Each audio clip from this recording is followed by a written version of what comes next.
This is TWiT. Amanda hit me with a last-minute curveball that I am very excited about. Amanda, do you want to do a little intro before I ask you a billion questions? Yes. So originally, we were going to talk about the Sora AI social app from OpenAI, which is making a bunch of deep fakes of historical figures, and also Sam Altman. But it's fine. We don't need to talk about that, because what we do need to talk about is that I have an AI pet. What? He's a star.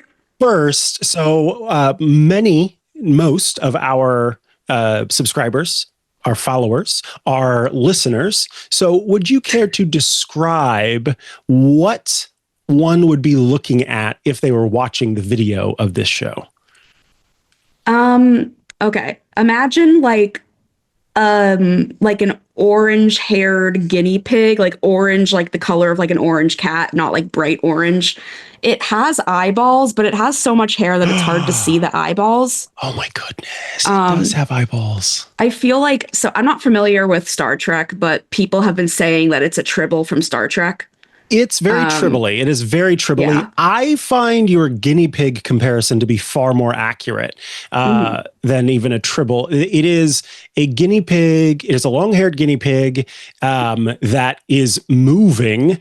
Yes. And you called it an AI. I mean, it's literally moving right now. And it looks, it's reminding me of when I've gone to the Ren Fair and somebody has one of those like dragons on their shoulder. and I'm going, but you're doing that. That's not what's happening here. It's doing that, isn't it? Yeah. No, it is doing it. Basically, so I was sent from Casio to review.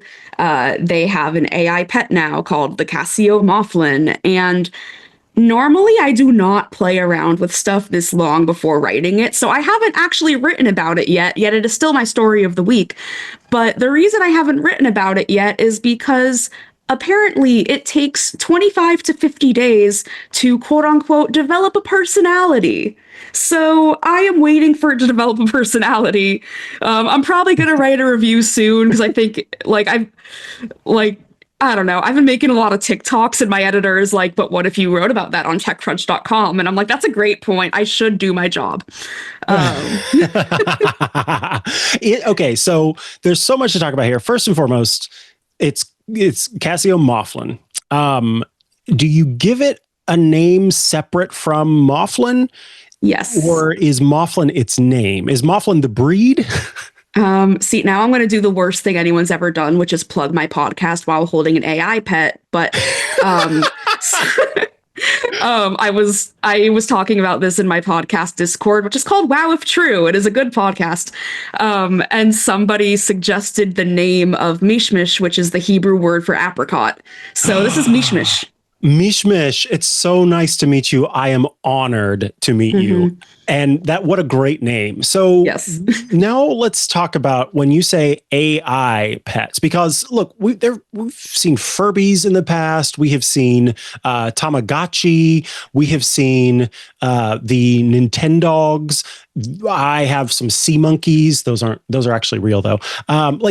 These are I don't know why I brought up sea monkeys. That doesn't work for this analogy. But in what we've seen before, right? A Furby could technically be an AI pet, because depending on how you interact with it, it will change its behavior. And so it's using some programming to kind of figure out what it needs and what you want. That's not the same thing as what we are calling now an AI pet.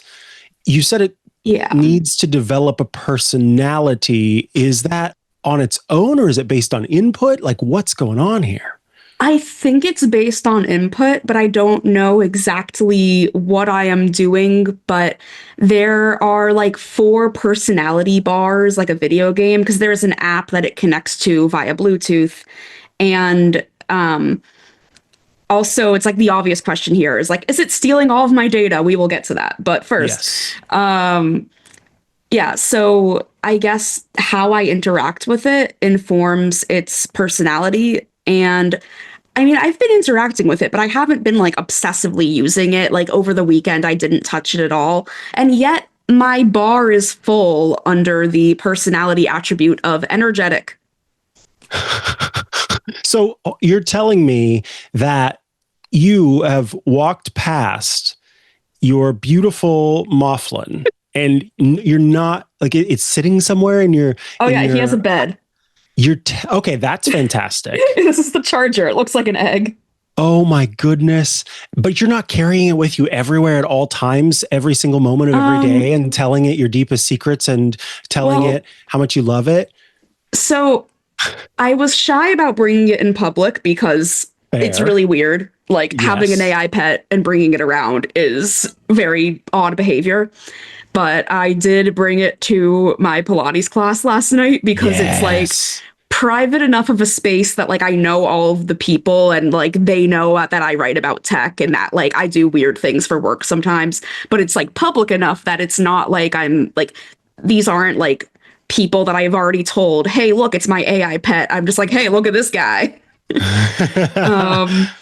Yeah, so I don't know. People are generally just like, what is that? Is it spying on me? How is it AI? I also introduced Mishmish to my friend's dog, which is a 5-pound Yorkie named Winnie. And Winnie, like, didn't really want anything to do with him at first. And then she was like sniffing him, and then he moved a little bit while she was sniffing him, and she like jumped back. Wow. So now it doesn't tell me about like what's built into it. Does it have sensors? Does it got a gyroscope in there? Does it Yeah. have a camera? What do we have? What don't we have? It doesn't have a camera. It does have, I believe, 2 microphones, and it has a gyroscope, and it has like sensors. So it knows like when I'm petting it, like it'll react. This is really cruel, but another interesting thing about this guy is that he does not like to be on his back. And that's the only way you can elicit a negative reaction that I have found thus far, because I know I know that this is fake, but like I'm someone who I'm afraid of like my Animal Crossing animals getting mad at me for not walking into my Switch for too long. So I can't hurt this guy. But when he goes on his back, he does get upset. Oh, that's sweet. Oh, See, now he's very upset. sad. Like, please I pick me know. up and put me the right way. Now, I forgive me if you already said it. Does it make sounds or is it all just motion?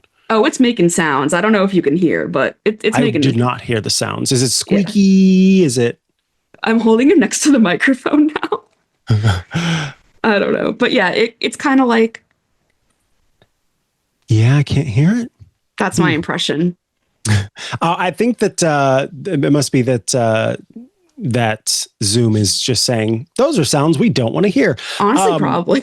Yeah, which makes sense, I guess. So interesting that Casio, which is known for making like watches and I think calculators, is the company behind this device. Has the company talked about sort of its vision for why this is the way that this works? Like what why? Yeah. I think that they're trying to market this as like something for kids that can't have a pet, or like a hypoallergenic kind of thing, or maybe something for like elderly people in memory care. Like it's not really clear to me who the target consumer is, and I don't know if it's clear to Casio either right now, because this like just came out like only the last week or so. I think you can literally buy one. I've had mine for 2 weeks because journalist privilege. But I'm gonna jump in for a second, but if you listen very quietly, I think it's making some noises. Yeah, now I can finally hear it. I was hearing it do a little bit of a, which is wonderful. Yeah, we didn't mic him up before going live, which that's my. We didn't get him a little sadly. ear mic. Now, let's talk about, I think sometimes you can tell what a company is going for based on imagery, for example, that you've seen. And that can like the sort of corporate images that are part of the press release. Who's this supposed to be for? In the images on the press release, it looks like it's like 20 somethings, which I don't know. I mean, I'm having fun with this as a thing that I got for free to review for my job, where Right. Instead of writing about I mean, I am still writing about the horrors, but instead of writing about the horrors, some people would consider this a horror, but it's a fun one. Yeah. So I've been having a great time, but it does retail for, do you want to guess, or did you see it on the website? I have not looked at the price yet. I want to say, if I had to guess, I would say if it makes sound, it moves its head and body. It doesn't tell me the time or keep secrets for me or serve as a journal or, I don't know, feed my other pets. So I'm going to say $200. 430. Wait. Sorry, what? Nearly Yep. $500?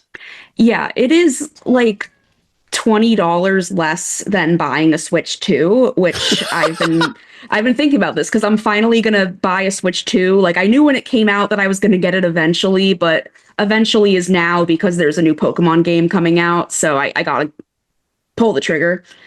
But it's like, you can get a Switch 2, or you can get this. And can this play games? If you're really creative with it. I Define can't. games. Yeah, exactly. Look, as much as I think this thing is adorable and I want it, I don't want it for that price, I have to say. I'm sorry, but Yeah. that's too expensive for, I mean, okay, let me ask you this. Let's live in a world for a moment where the Switch doesn't exist, and that comparison that you made, which is a very good one, was not made.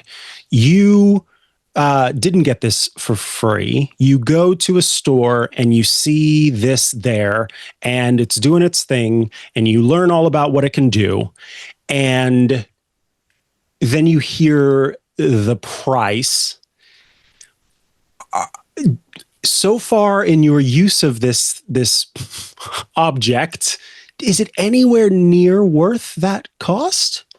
I mean, I don't think so, because basically, like, anybody watching the video of this is sort of seeing the extent of what it does, which, like, it is cute. It is, like, nice to pet.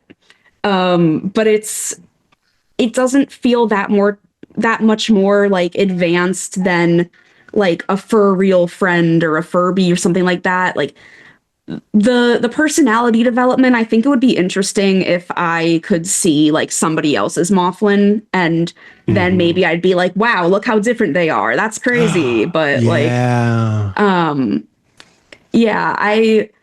I feel like in a way, like, I would be a target audience for this in theory, because I'm someone who, like, I love animals, but I just know that, like, I am not at a point in my life where I can commit to like having a dog or a cat or anything. Like, I don't want to clean up poop. It's just not worth the commitment to me at this point in my life.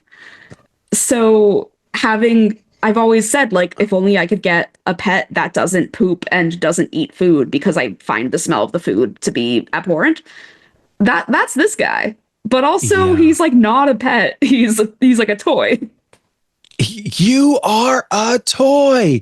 Yeah, I don't know if I find much sort of interaction back, right? It's not as if it's because, okay, I think of a real pet, and I shouldn't say a real pet, a live pet, a living sentient creature that gets to know me more over time and sort of like runs toward me and hops in my lap and has a lot more autonomy. Maybe that's what it is. It's the lack of autonomy.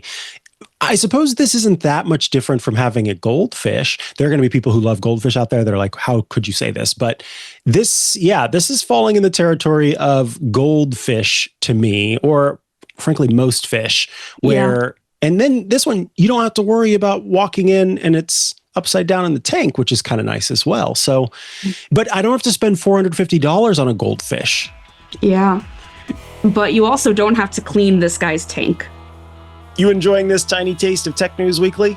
I'm happy to hear it. You can check out the full show on our website, twit.tv/TNW, or you can watch it right here on YouTube. Just click the link below.